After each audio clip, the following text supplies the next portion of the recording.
Nurse सनाची मुंबईत फैसल बरोबर ओळख झाली। फैसल सलूनमध्ये काम करायचा। ओळखीचं रूपांतर मैत्री आणि त्यानंतर प्रेमात झालं। फैसल सनापेक्षा 15 वर्षांनी लहान। त्याचं एक्झॅक्ट वय सांगायचं तर 20 वर्ष। प्रेमात सना सिरियस होती। तिला फैसल बरोबर लग्नही करायचं होतं। तिनं त्यासाठीच नवऱ्याबरोबर डिवोर्स पण घेतला होता। फैसल सनाच्या प्रेमात तर पडला, पण त्याला सनाशी लग्न करायचं नव्हतं। त्यामुळे लग्न करण्याची इच्छा असलेल्या सना आणि फैसलमध्ये त्यानंतर मग वाद व्हायला लागले। वाद मिटला नव्हताच तेव्हाच फैसल त्याच्या गावी निघून गेला। फैसल ईद साजरी करण्यासाठी उत्तर प्रदेशातल्या बिजनोर या त्याच्या गावी गेला होता। सनाला जेव्हा कळलं की फैसल बिजनोरला गेलाय, तेव्हा सना त्याच्या मागे बिजनोरला जाऊन पोहोचली। बिजनोरला पोहोचून ती फैसलला लग्न करण्यासाठी गळ घालणार होती। तिनं त्याला संपर्क सुद्धा केला आणि लग्नासाठी हट्ट धरला। फैसल आपल्या निर्णयावर ठाम होता। त्याला सनाशी लग्न करायचं नव्हतं। त्यानं तिला लग्नासाठी नकारही दिला। आता सना फैसलवर लग्नासाठी दबाव टाकायला लागली होती आणि तिनं तो दबाव वाढवला सुद्धा होता। काही माध्यमांनी दिलेल्या रिपोर्टनुसार फैसलच्या कुटुंबियांनाही सना आणि फैसलचं लग्न मान्य नव्हतं। गावात आलेली सना घरापर्यंत पोहोचली तर सना घरात पोहोचली असती तर फैसलसाठी ते अडचणीचं ठरलं असतं। कदाचित त्याच्यामुळे मोठा पंगा झाला असता कुटुंबियांबरोबर आणि त्यामुळेच फैसलला आता भीती वाटायला लागली। फैसलनं सनाला भेटण्याचा निर्णय घेतला। ती जिथं उतरली होती तिथं तो पोहोचला। त्यानंतर त्यानं सनाला गाडीवर बसवलं आणि फतेहपूरच्या जंगलात घेऊन गेला। सुरुवातीला तर त्या दोघांनी एकमेकांशी गप्पा मारल्या। तिथंही सनानं फैसलला लग्न करण्यासाठीचा आग्रह धरला। सना आणि फैसलमध्ये त्यानंतर तिथंच वाद सुद्धा झाला, पण फैसल त्यानंतरही लग्नासाठी तयार नव्हताच। सनाच्या हट्टाला त्याच्या दृष्टीनं काहीच अर्थ नव्हता। त्यानं सनाला आधी समजावलं, पण सना ऐकायला तयार नव्हती। तिला फैसलशी लग्न करायचं होतं का ते अद्याप तो समोर आलेलं नाहीये। आणि त्यानंतर फैसलने सनाला समजावण्याचा प्रयत्न केला। सना ऐकत नाही हे पाहिलं आणि त्यानं तिचा गळा दाबला, तिची हत्या केली। सनाचा मृतदेह त्यानंतर त्यानं एका उसाच्या शेतात गाडला। फैसलवर संशय येऊ नये म्हणून फैसल त्यानंतर मुंबईला पळून आला। फैसल मुंबईला आला, पण सना त्याच्याबरोबर नव्हती। सना मुंबईत तिच्या घरीही परत आली नाही। मग सनाच्या बहिणींनी फैसलला सनाबद्दल विचारायला सुरुवात केली। फैसलनं सनाबद्दल काही माहीत नाही असं सुरुवातीला सांगितलं आणि त्यांची दिशाभूल केली। शबाना, सनाची बहीण, हिच्या म्हणण्यानुसार सना मुंबईहून 28 मेला निघाली होती आणि त्यानंतर ती बिजनोरला गेली। तिनं घरातल्यांना 29 मेला फोन केला होता। शबानाला तिनं सांगितलं होतं की ती फैसल बरोबर आहे। सनानं शबानाला ही माहिती दिल्यामुळे शबानानं पोलिसांकडे सुद्धा याबद्दलची माहिती दिलेली आहे। इथं फैसल सनाबद्दल काही माहिती देत नव्हता। फैसल शबानाला सांगत राहिला की सना जर चावी घेऊन गेलीये तर ती परत येईल। तुम्ही चावी शोधा, चावी असेल तर सना परत येईल।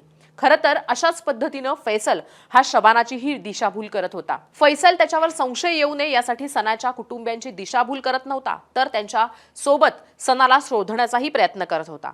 सनाशी कुटुंबियांचा काही संपर्क होत नव्हता, तेव्हा मग सनाच्या बहिणींनी सना हरवल्याची तक्रार मुंबईत दाखल केली। तक्रारीत सना आणि फैसल सोबत असल्याचं सुद्धा शबानानं पोलिसांना सांगितलं। फैसल हा सनाचा बॉयफ्रेंड होता ही माहिती आता एव्हाना पोलिसांना मिळाली होती। पोलिसांनी फैसलकडे सनाबद्दल विचारलं तेव्हा सनाबद्दल काहीच माहिती नाही असंच फैसल सांगत राहिला। पुन्हा पुन्हा पोलीस त्याला सनाबद्दल विचारत राहिले। पुन्हा पुन्हा फैसल सनाबद्दल काहीच माहित नाही, ती आपल्याला भेटली नाही अशीच उत्तरं पोलिसांना देत होता। पण जेव्हा पोलिसांनी सीडीआरचा मुद्दा काढला तेव्हा मात्र फैसल गडबडला आणि सनाबद्दल माहिती होती हे आता तो मान्य करायला लागला। पोलिसांच्या हाती जेव्हा सीडीआर लागला ती तारीख होती 10 जून।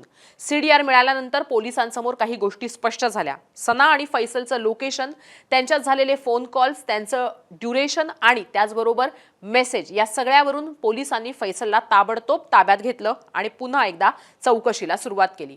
इथं पोलिसांनी सीडीआर समोर ठेवला आणि फैसलला दम भरला। त्यानंतर त्यानं सनाचा खून केल्याचं लगोलग मान्य केलं। फैसलनं दिलेल्या माहितीनुसार पोलिसांनी फतेहपूरचं जंगल गाठलं आणि फैसलनं सांगितलेल्या ठिकाणी खोदकाम करायला सुरुवात केली। सनाचा मृतदेह तिथं पोलिसांना आढळलाय। पोस्टमॉर्टेमसाठी आता हा मृतदेह पाठवण्यात आलाय। फैसलने सनाचा खून केला ती तारीख होती 30 मे।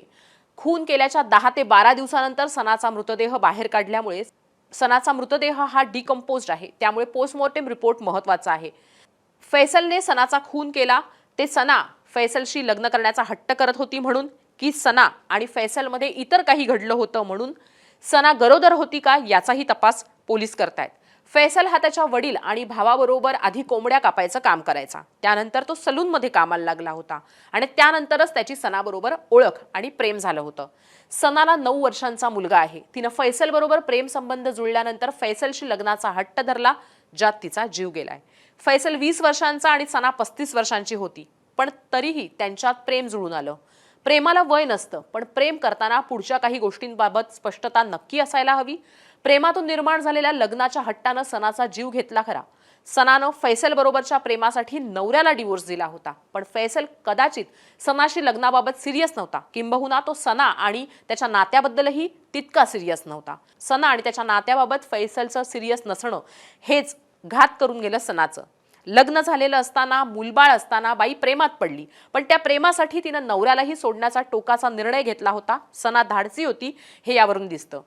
पण मात्र तिनं प्रेमात ठेवलेला आंधळा विश्वास जो फैसलवर होता, ज्यानं तिचा घात केला. फैसलनेही सनाला मारायला नको होतं. तो तिच्यावर प्रेम नाही हे सांगून तिला टाळू शकला असता, तिला दूर ठेवू शकला असता. पण त्यानं सनाचा जीव घेऊन स्वतःचं आणि एका 9 वर्षांच्या मुलाचं आयुष्य बर्बाद केलंय. पोलीस तपास करतायत की सनाला मारायला फैसलला आणखी कोणी मदत केली का? फैसलने खून केला आणि त्यानंतर तो बिजनोरवरनं पळून मुंबईला आला, तेव्हा मग फैसलच्या कुटुंबियांपैकी कोणाला फैसलनं सनाचा खून केला याची माहिती होती का? फैसलच्या कुटुंबियांपैकी कोणी या खून करण्यामध्ये सहभागी होतं का? आणि इतर अशाच पद्धतीचा शोध सध्या पोलीस घेत आहेत.